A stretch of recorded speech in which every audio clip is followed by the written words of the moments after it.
Evet, Sağlık Bakanlığı olarak Türkiye Kamu Hastane Kurumu Başkan Yardımcısı ve Gözlüklü Müşavirimiz ve denetim hizmetlerinden baş denetimimizle birlikte Bakanlığımız, Sayın Bakanımızın talimatıyla görevlendirdi ve buraya geldi. Doktor arkadaşımızı ziyaret ettik. Hamdolsun ki sağlık durumu gayet iyi. Bu bizim için sevindirici bir durumdur.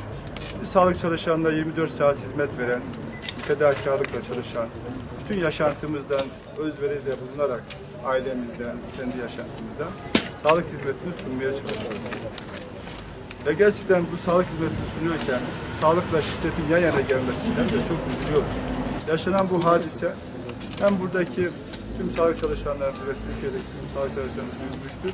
Hem de hizmet verdiğimiz tüm vatandaşlarımızı da üzdüğünü, derinden yaralandığını biliyoruz. Hadiseyle ilgili gerek hekim arkadaşımız, gerekse Yüksekova'daki yetkili makamlarla birlikte görüşeceğiz. Ve derinlemesine konuyu inceleyerek yapılması gerekenler konusunda bilgilerimizi alıp makama arz edeceğiz. Türkiye'de sağlık insan gücünün yetersiz olduğunu ve özellikle hekim açığımızın çok olduğunu bildiğimiz bir gerçek. Fakat bu hiçbir zamanda bir hekim başına 1000 vaka gibi bir rakama ulaşmamıştır. Hekim başına vakalarımız ortalama 40'tır. Acil servislerde bu rakamlar biraz daha artmaktadır. Bunun sebebi de gerçekten vatandaşlarımız acil hizmetlerini mesai dışı hizmet gibi kullanıyorlar acil servisi. Bununla ilgili de çok ciddi tedbirler almaya çalışıyoruz. Aile hekimliğine özellikle vatandaşlarımız gitmesini istiyoruz. Mesai dışı uygulamaları yaygınlaştırmaya çalışıyoruz.